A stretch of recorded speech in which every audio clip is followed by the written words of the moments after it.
Episode 7, Flames of Twisted Justice.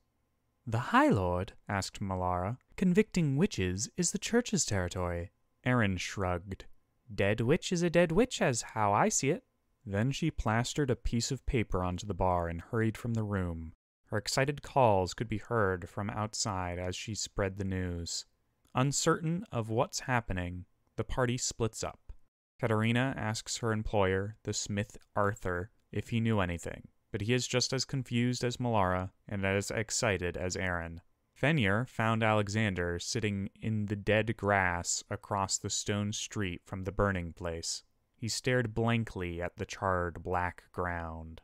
"Alexander," Fenrir said, but the man didn't react. Alexander was muttering. Leaning close, Fenrir could make out the words. "They got Elise? How did they know? There isn't any way to tell a sensor from a man, is there? There must be. What to do? What to do?" Noticing Fenrir, the man snapped. "Leave me be, Kraken Man." Sorry. You just seemed down," Fenrir said. "You hear?" Alexander gripped Fenrir's shirt as he straightened. "You hear anything I said?" His eyes seemed crazed and furious. "Of course not. You speak too fast and too quiet for my foreign ears." Alexander squints before slinking away. Elidas stood to the side of the growing crowd, distracting himself by looking over old coins in his collection. Fenrir finds the Thulazu woman that Elidas spoke to earlier, Aeth. The woman seemed particularly distracted. A crow made its perch on her shoulder. "Something bothering you?" Fenrir asked. She smiled. "I suppose, though this isn't part of it," she said, gesturing at the burning grounds. Fenrir was unsure if this was a problem for her or not. Considering what one of the other Thulazu had done yesterday, he eyed the crow, and it cocked its head. "Then what is problem?" The woman watched him as he tried to pet the bird, only for it to peck at him. He shook a finger at it like it was one of his dogs, and it tried to bite him again. Aeth laughed. "I suppose there is no harm in telling you. One of our sisters disappeared a few days back, and we haven't managed to find her. This is just a bit of a reminder of how long we can stay here." "My sister, too, has disappeared. Perhaps we can help one another," he said. "Perhaps." The castle's drawbridge slammed down, booming as it came to a rest. A carriage rumbled across it. A disheveled woman, nailed and tied to a cross, was in the driver's seat, along with a guard steering the horses. Out the other side hung Visenya, clearly unstabling the carriage. She waves to the crowd. "We have uprooted foul evil this day," she cried over the cheers. "This unburnt witch shall meet her doom here and now. Let her soul meet purity in the flames. Let her pain relieve her of her dark sin as her flesh becomes light." Amongst the cries from the crowd, Katrina slipped within the church for some privacy, only to find it completely empty. The squires and the other clergy could be seen scowling within the crowd. Even Sean has a grim expression on his face. Was this not a thing that all men of cloth desired? Did they not want the witch dead? Was the High Lord's affront on the church's authority so great? She gathered the other players within the church. "It was a desperate situation. 3 dead guards and a known evil within the city. Yet no squires were present at the time. Father had a decision to make, and a desperate one. He means no insult for taking a task upon himself." Visenya's speech echoed strangely into the hall of the church. "We can take this opportunity to read those weird passages," Fenrir said. "Just what I was thinking," said Katerina, as she opened the large holy book at the end of the hall. Elidas watched the door as Malara peered through arrow slits to the outside of the church. Katerina read the faded passages. Whatever they expected to happen, didn't. Outside, cheers rose as the smell of fresh smoke began to leak into the church.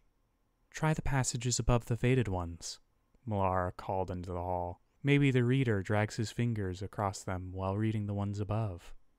"Demons are here to take our lands and our homes. They come on leathery wings, by boat and horse, and they spring from the hearts of men. Katerina reads from the earliest passage to the latest. The man came down on his enemy with wrath and hate, though he smote vile and evil. His reward is the same as that which he brought. And the next. The man dragged his hole through dirt, again and again, on and on. He needed rest, so he did, but too soon did he, finding when he woke the cold realm of winter, and not for a single bit of food to his name. A long, shrill scream filled the air. Elidas checks over the crowd as they quiet down. The crow that had been on Eoth's shoulder was gone. The man was given a gift, a morsel of food. His shrunken hands gripped it tightly. He eats, wolfing it down. As he ate, the food seemed to grow in his hands, till his stomach burst open from the weight of the flesh he had consumed. Katerina continued. They starved in the winters, for they had too many children. Thus they sacrificed to God. He forgave them. And the next. She wanted her face, so elegant and straight.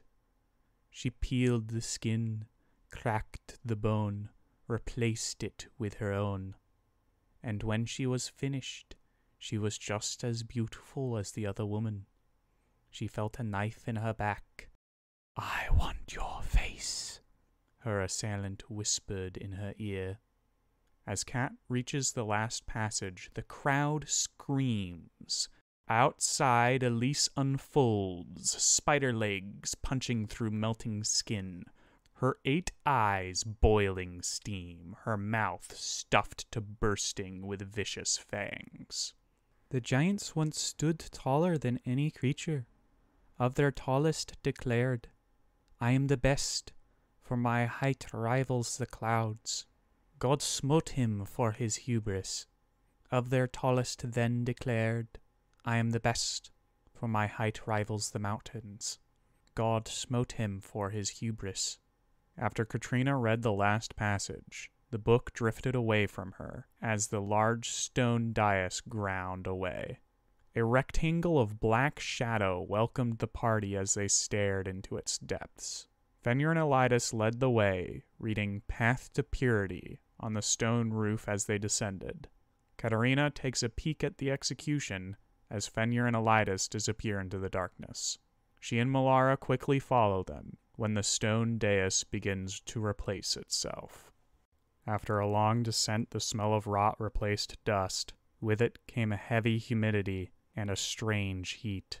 Corpses piled to a ceiling wreathed in shadow, leaving twisting paths through a once grand hall. The bodies seemed to lack any use as the party searched for usable blood. Elidas saw motion from the corner of his eye. "Guys?" he shouted as a corpse pulled itself with a sickening tear from a pile. Motion can be caught in every shadowed corner and in the depths of the uneven piles, inevitably caused by the shape of man. Hordes burst forth from the shadows and claw from the piles. Blood and rot flew as shambling corpses fall prey to whip, blade, spear, and teeth. A slow push is made as more come from behind and ahead. Not carrying a torch, Katerina is frequently left in darkness, only to emerge again and again.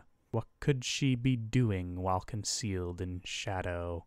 Some of the undead fall into well-hidden pit traps, slowing progression of the players further as they are forced to check their way forward. Malara and Katerina thrive, their specialty in horde combat allowing them to outpace Fenrir, who is so used to one-on-one duels. Through spilled guts and over the shifting mounds, they find a heavy wooden door. Rushing through, they slam it shut. A wooden plank to block the door is thrown down. The door shakes for a tense minute before the undead quiet enough for the players to hear the trickle of water. Thanks for watching. Like and subscribe, hit that cursed little bell, and I hope to see you around my campfire again.